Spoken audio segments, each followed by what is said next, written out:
As I promised, mag-rush course tayo. In other words, we call this final coaching. Some of you may ask, sino ba ako para paniwalaan nyo? Well, I am nobody, but this time, focus muna tayo sa rush review na to. Soon, gagawa po ako ng video about myself, tapos sasagot po ako ng mga random personal questions. Dati nakapost na ako nito sa FB group para in that way, makikilala nyo rin ako later on. Review muna tayo at malapit na ang exam. If this is your first time, thank you for clicking this video. All I hope na makakapasa po kayong lahat. Before we start, let's pray, and I'm asking you to repeat after me. Dear Lord our God, our Heavenly Father, days from now, we are going to take the exam we've been waiting for. We are stressed. We are here today with open hands and open hearts, ready to accept kung anuman ang ipagkakaloob niyo sa amin. Lord our God, we are asking your guidance as we face tough choices and hard situations. Help us remember what we have reviewed. We put our faith in you, Lord, even when it's as small as mustard seed. Luke 17 verse 6, miracles can be accomplished. We pray that this rush review and the previous days, months of preparations, as we soak up knowledge and memorize facts, with all the preparations we did, will somehow help us stay calm during the actual exam. Help us to finish strong, Lord.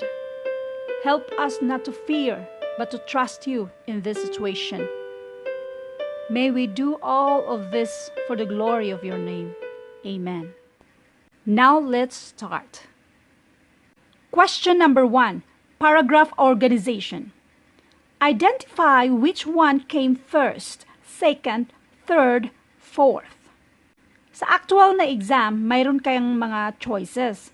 Kung alin dito ang nauna, A ba, B ba, C or D. Tapos, sa mga choices, dito kasi walang choices para tayo mismo ang mag-identify kung saan dyan ang first, second, third, or fourth. Pero bago natin ito sagutan, magbasa muna tayo ng mga tips regarding sa paragraph organization, kung paano ito sagutan ng tama. Tips in paragraph organization. Nakuha ko lang ito 2 years back at di ko na rin alam kung anong specific site ito kasi summary lang ito galing sa iba't ibang author. In other words, this is not mine but this is very helpful. Let's read this. First, every paragraph, story, or an article has a pattern and your goal is to organize the whole pattern to present the main thought chronologically. If it's hard for you, make an outline of each topic in the sentence. Sentences pala. If this is your first time, pagpasensyahan nyo na the way ako ma-pronounce. Ang akin lang ay ginawa ko to ng may pagmamahal, kaya doon kayo mag-focus kung saan may matutunan kayo. Let's proceed. Number 2, watch out for signal words which indicates time or events. Number 3, watch out for the following signal words. Ito yung importante, na magpa-identify sa atin kung ano yung mga first, second, at saka yung mga, lalo na yung first at saka yung second, i-identify natin. Mas madali yan kapag alam mo ito. Order or sequence. First, second, third, first and foremost, afterwards, then, next, at last, until, finally, lastly. Next ay yung comparison, similarities, and differences.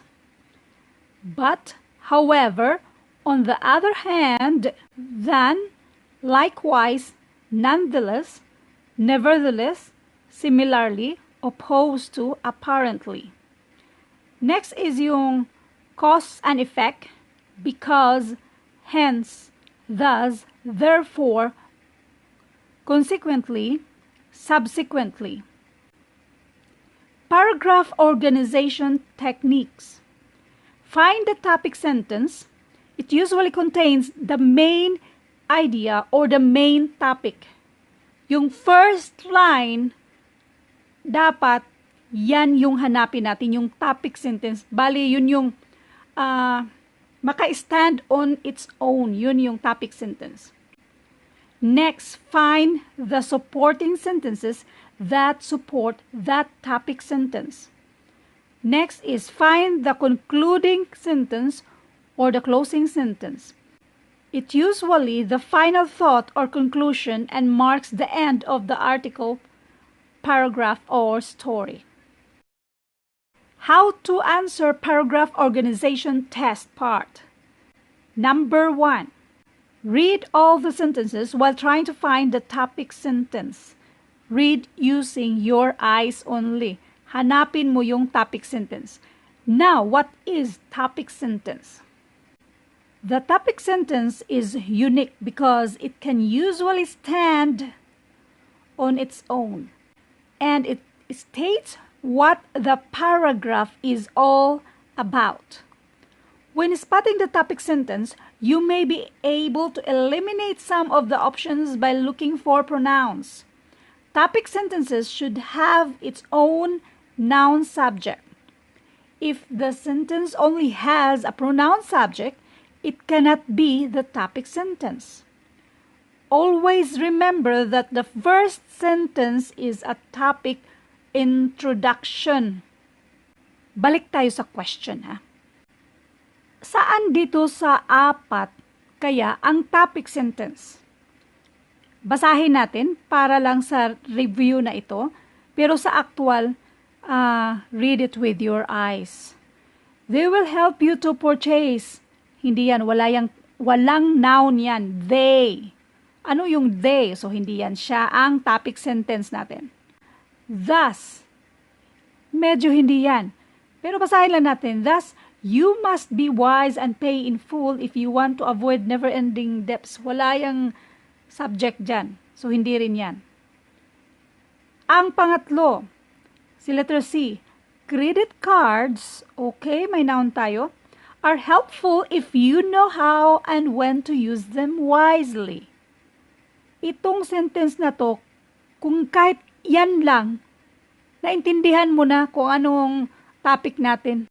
Ang sagot dito or ang pinaka-first pala ay itong letter C. Itong letter D, yung first word pa lang, hindi yan yung topic sentence natin. So, ang una natin ay C. Hanapin natin yung second, third, fourth.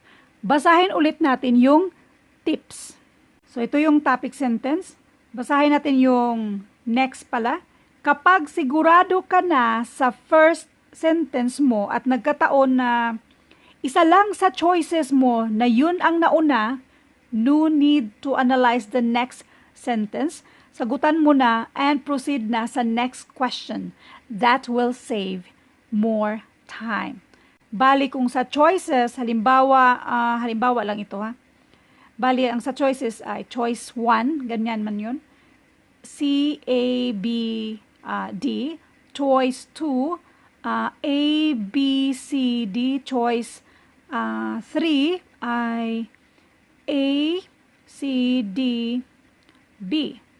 Diba sa example natin, ang na-identify natin ay C yung una natin dito.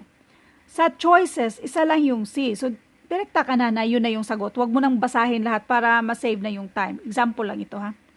So, erase muna natin yan. Next. Number 2, locating the second sentence. The second sentence usually elaborates the first sentence. Next, magbasa na tayo sa pangatlo bago tayo bumalik doon sa example natin. Decide the order of the 2 remaining options. For this type of question, you will often find yourself deciding the sequence of the last 2 sentences. Use logic to eliminate options where the sequence does not make sense. So, balik na tayo. Ang second sentence natin, dapat tag-support siya sa first. Hanapin natin dito. Credit cards, basahin na lang natin ulit para for the sake of discussion lang. Credit cards are helpful if you know how and when to use them wisely. Dapat yung second sentence natin ay nag-support sa first sentence. Credit cards are helpful, tapos thus, you must be wise. Hindi siya nag-support dito sa letter C natin. They will help you purchase through zero-interest installment schemes. Ito ang nag-support dyan. Basahin natin. Credit cards are helpful if you know how and when to use them wisely. They will help you to purchase through zero-interest installment schemes. So, ang next ay A. Ngayon, ang i-identify natin ay yung third at saka yung fourth. Kapag sa choices, bali naka-identify ka na ang isa ay C, tapos ang next ay A. Kapag sa choices, isa lang yung may C at saka A ang next, wag mo nang basahin yun na yung sagot mo. Pero kung gusto mong i-double check, so basahin mo rin yung choice mo kung tama ba yung pang-last mo, yung third at saka yung last. Ngayon, sa alin dito bali ang pang-third natin at yung pang-last? Thus, you must be wise and pay in full if you want to avoid never-ending debts. Ang isa, however, they will produce interest from interest if you didn't pay the whole amount at the due date. Na-feel nyo ba na ang next ay D at yung pang-last ay B? Basahin natin ha.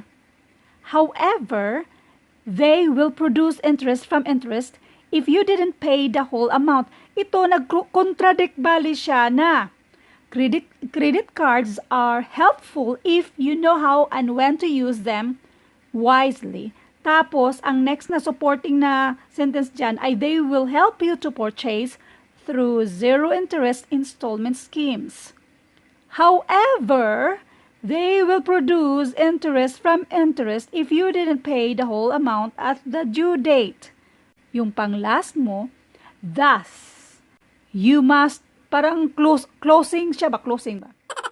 Thus, you must be wise and pay in full if you want to avoid never-ending debts. So, ang sagot dito ay C, A, D, B. Ito yung sequence. Mag-recap lang tayo sa tips in paragraph organization. Ang pinakatandaan mo ay yung topic sentence para ma-identify mo yung first line mo. Ang topic sentence, unique yan siya kasi makastand yan on its own. Bali, nag-describe na siya, yan yung subject mo. So, yan yung first mo at yung second, yan yung supporting. Bali, siya sa topic sentence mo, supporting. Tapos, yung third, fourth, itong third and fourth, mas mahirap si third kaysa ni fourth. So, kung nahihirapan kang hanapin si third, i-identify mo kung saan sa dalawang last or kung sakaling 5 ang ibigay nila, pero kadalasan 4 lang yan. So, saan sa itong dalawa ang bali yung concluding sentence or the closing sentence? It usually the final thought or conclusion or marks at the end of the article. So, ito yung parang bali conclusion. Question number 2. Reading comprehension. Before we will answer this, let's read tips in getting the right answers for reading and comprehension exam. To tell you honestly, kapag maganda ang foundation nyo, yung nag-aral ka ng mabuti noon, hindi ka man top sa klase pero hindi ka pabaya or sabihin na natin magaling ka sa English. Mas madali ito para sa inyo. Kasi para lang chismis, baga ba? Parang chismis lang. Tapos, mag-summarize ka lang kung ano ang pagkaintindi mo doon. By the way, wag yung chismis. Kasi kadalasan, yung chismis, pag hinahatid mo na sa kabila, iba na yung storya. So, mali-mali na. Wag yan. Parang kwentuhan lang. Then, we summarize or we just provide answers kung ano yung nasa kwento o yung story. Basahin na nga natin yung mga nakalap kong mga tips galing sa iba't ibang sites. Tips in getting the right answers for reading and comprehension exam. Again, kapag hindi nyo like yung the way how I pronounce the words, ignore nyo na lang yun. Doon kayo mag-focus kung saan may matutunan kayo. Let's proceed. Stay calm and don't panic. Kasi, pag natataranta ka na, mawawala ka na sa concentration. As you open the booklet, you'll definitely see long passages and paragraphs. Do not stress yourself into thinking, wow, should I really have to read all of this? Because you really should. Unless you don't want to pass the test and just waste your chance. Read with your eyes, not with your mouth. Avoid lips movement and whispering because reading with your lips is time-consuming. Besides, it will distract everyone. Reading with your eyes is also reading with your mind. It will help you understand what you are reading better. Do not read word for word. Instead, read group of words or sections at a time, for they will help you get the main topic of the paragraph. It will also help you save time and finish the test on time. Do not read the answers first before the questions and the paragraph. It will only confuse you. Read fast and understand what you're reading to get the main idea or the whole passage. Questions are always related about the main idea. What is the main idea? It is simply the main topic and the center of what is being talked about in the article. Concentrate on the parts of the paragraph where the possible answer can be found. Then take note of the following.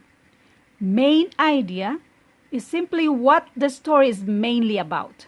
Climax is the peak point or highlight of the story. Plot is the pattern of events of the story. Conflict is the tension and struggle part of the story. Setting is where and when the story takes place. Best or alternative title is usually being asked to, so you must choose the best one that talks about the main idea. Focus on reading and everything will be taken into your mind like a movie playing inside your head. If you focus, you'll never be disturbed. If you're disturbed by something in the room, you lose an important key to ace this part of the test. Kaya stay calm and don't panic. Ngayon, balik tayo sa question number 2. Again, sa actual na exam, read this with your eyes. Marami daw mga ganito yung, this paragraph best support the statement that, yung mga ganyan, marami daw yan doon. Let's read this. Human technology developed from the first stone tools about 2.5 million years ago. So, nag-umpisa na pala siya noon pa. At the beginning, the rate of development was slow. Mahina lang daw ang development. Yung mga ganyan lang. Bali, habang nagbabasa ka, ni-revise mo yung mga statement on your own words. Hundreds of thousands of years passed without much change. Wala masyadong mga kaibahan. Today, new technologies are reported daily on television and in newspapers. So, masyado na tayong updated ngayon. This paragraph best supports the statement that A. Stone tools were not really technology. Yun nga yung unang technology noon, so mali yan. B. Stone tools were in use for 2.5 million years. C. There is no way to know when stone tools first came into use. D. In today's world, new technologies are constantly being developed. E. None of the latest technologies is as significant as the development of stone tools. Ito, napansin nyo, sa mga choices. The last sentence, dito tayo. The last sentence states that new technologies are reported daily, and this implies that new technologies are constantly developed. There is no support for itong choice A. With regards to choice B, stone tools were first used 2.5 years ago, but they were not necessarily in use all the time. So wala yan. All that time, I mean. Choice C is clearly wrong since the paragraph states when stone tools first came into use. Wrong yan siya. There is no way to know when stone tools first came into use. Meron na nga dito eh. Human technology developed from the first stone tools about 2.5 million years ago. So mali yung number, letter C. Ngayon, itong last, none of the latest technologies is as significant as the development of stone tools. Pwede. But the author of the paragraph does not give support or full support of this opinion. So, ang pinakamagandang sagot dito ay yung letter D. Question number 3, vocabulary. Pero bago natin ito sagutan, doon muna tayo sa tips for learning vocabulary. Then, balikan natin ito and I will give you some tips on how to choose wisely, lalo na kapag hindi talaga natin alam ang meaning nito. So, doon muna tayo sa tips. Tips for learning vocabulary. Nakapost ito sa FB group more than a year ago, di ba? January 23, 2018. At galing ito sa iba't ibang sites. Hindi ko nakuha yung mismong source nito. Pero pwede nyo namang i-search sa Google. And I can assure you that these tips are really effective. Here are suggested effective ways to help you improve your vocabulary. Be committed to learning new words. Sa exam, don't expect na magbibigay sila sa inyo ng mga familiar words. Sabi nga ng karamihan, mga alien words daw yung lumabas doon. Advantage dito yung mga mahilig magbasa. And I hope yung mga estudyante, kasi sa kada schools, I'm sure sa kada school, at sa school na galing, kung saan ako nang galing, yung trade school or yung kahit yung mga anak ko, ganun din yung sa school nila, na, di ba mayroon word of the day, mga alien words yung nakalagay dun eh, yung mga hindi familiar na mga words. Bilang estudyante, yung mga alien words na yan, yung word of the day sa school nyo, huwag nyong i-ignore yan. Kasi, importante yan. Gaya ngayon, kung mag-i-exam kayo sa civil service or kahit anong klaseng exam yan, importante yung vocabulary, lalo na kapag marami pa kayong mga exams or future exam na kukunin. Balik tayo dito. Be committed to learning new words. To improve your vocabulary, you need to make a commitment to learn new words. Commit to learning at least a word or two a day. You can also get new words by reading books, poems, stories, plays, and magazines. Expose yourself to more language to increase the number of new words that you learn. By the way, uulitin ko, kapag medyo iba yung pagka-pronounce ko, ignore nyo lang yun. importante may natutunan kayo. The best way to improve your vocabulary is to read everything you can get your hands on. However, if you are studying for a test with a vocabulary section, the reading approach isn't practical. The next best method is memorization of lists. Here are some tips that will make you memorization easier. Learn practical vocabulary. As much as possible, learn vocabulary that is associated with what you do and that you can use regularly. For example, learn words related to your profession or hobby. Learn as much vocabulary as you can in your favorite subjects. Use new words frequently. As soon as you learn a new word, start using it and do so frequently. Repeat it when you are alone and try to use the word as often as you can with people you talk to. You can also use flashcards to practice new words that you learn. Learn how to use word right. If you don't understand the proper usage, look it up and make sure you have it right. Use a dictionary when reading textbooks, novels, and assigned readings. Keep the dictionary nearby. As soon as you come across a new word, check for its meaning. If you cannot do so immediately, then you should write it down and check it as soon as it is possible. This will help you understand what the word means and exactly how best to use it. You can then begin to use the words immediately. Learn word roots. Importante ito. English words are usually derived from suffixes, prefixes, and roots, which come from Latin, French, or Greek. Learning the root or origin of the word helps you easily understand the meaning of the word that is derived and other words that are derived from the root. This is a great 2-for-1 strategy.